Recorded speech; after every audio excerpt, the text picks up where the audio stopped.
What's up, everybody? Tyson Roush. Let's talk Jets. Hope everybody's having an excellent weekend. I finally got a little bit of sleep, so this video may be a little bit longer. As you guys know, the Jets are off today. Tomorrow, the pads go on, which kind of changes the whole dynamic of practice and training camp. Because early on, it's just a matter of getting in football shape, getting in sync, understanding the playbook, a lot of technique work. Then the physicality of practice kind of changes the dynamic a little bit, where you start to separate, the starters from the depth guys from not being on the team and everything else. So here's a couple storylines you want to keep an eye on. In my personal opinion, I know I ruffled some feathers with my opinions for the Jets of how they can improve camp, which is always funny. Gotta love keyboard warriors. I guess the first thing is the quarterback position. Got a lot of questions on Mike White. Let's be honest, if Zach Wilson, for whatever reason, struggles mightily or gets, God forbid, injured, it's Joe Flacco. Joe Flacco is a veteran. He's here for a reason. He's a very good mentor, and he's still a solid quarterback. Zach goes down. It's Flacco. Mike White probably won't see the field unless something completely extreme happens. So it's nice. It's a nice, actually refreshing feeling to have the veteran there, where it's not really even a storyline there. It's not even like any kind of drama. The running back position is interesting because obviously the headline yesterday was Breece Hall and Michael Carter. But what happens with LaMichael Pirine? Tevin Coleman wasn't practicing. The Jets have some position battles there, but I think Pirine, if anything, has to make a big time splash to make this team. The tight end group, obviously I can't talk now. The headlines are Conklin and Uzuma, but Ruckert isn't practicing yet. But you also have Cager, you have Wesco. Do they find a role in this team? How many tight ends will the Jets keep? Will they have a tight end hybrid fullback position and maybe keep one of those guys? The Jets were always pretty high on Wesco's flexibility, but does that last the test of time with this?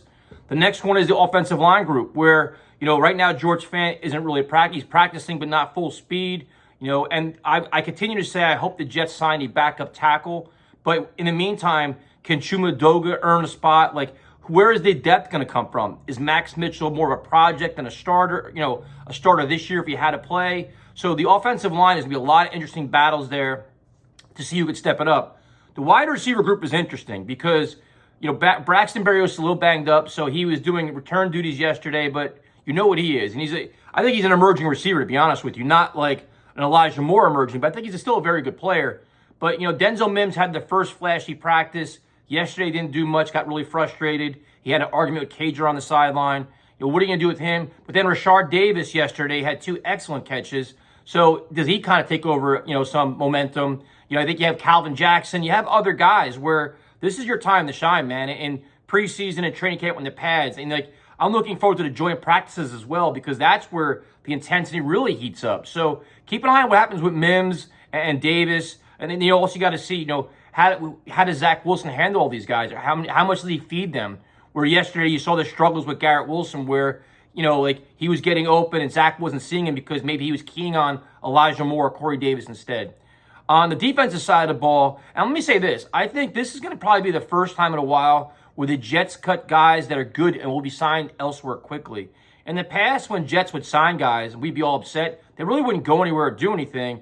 And now I think this year the Jets, they're accumulating an abundance of talent where there's going to be some very difficult cuts.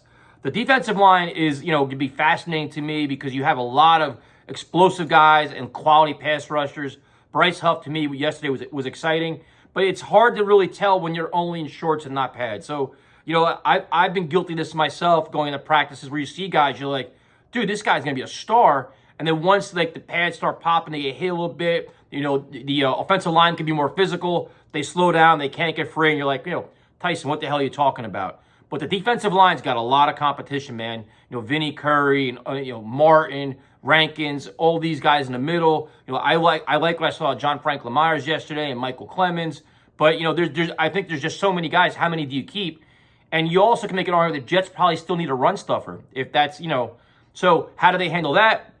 Linebacker will be really interesting. I like the addition of Quan Alexander. 1-year deal, very, very affordable, very cheap.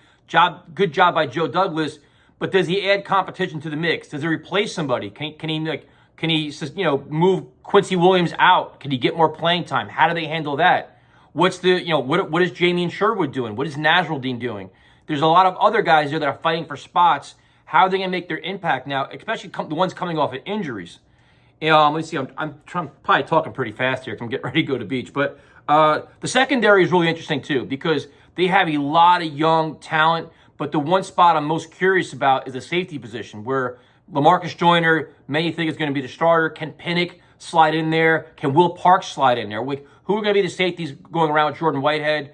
What kind of defense? What kind of scheme are they going to do? Are they going to go like five defensive backs? Because they have a lot of good defensive backs. And a guy we don't talk about a lot, and I guess my own personal favorite, is Brandon Echols.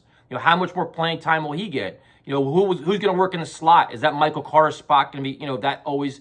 Is he always going to be there? I love what I saw at Sauce Gardner initially. I like his size. I like his technique. He's just a very smooth player. I like that DJ Reed is kind of like emerging as a leader back there, working with Sauce on they do a lot of reps together, a lot of formations. But you also have guys like Bryce Hall too that are fighting for spots and trying to get playing time. And I'm curious to see how the Jets handle all these young defensive backs that should see playing time, no matter how you look at it. So keep an eye on all these guys. I'm probably talking too fast. I hope you got something out of this video. I think it's pretty long too. Well, I know primetime will be at practice on Tuesday. We'll be at the scrimmage on Saturday. And then the joint practices will probably be against the Falcons. Will probably be at those as well. And I'll talk to you later.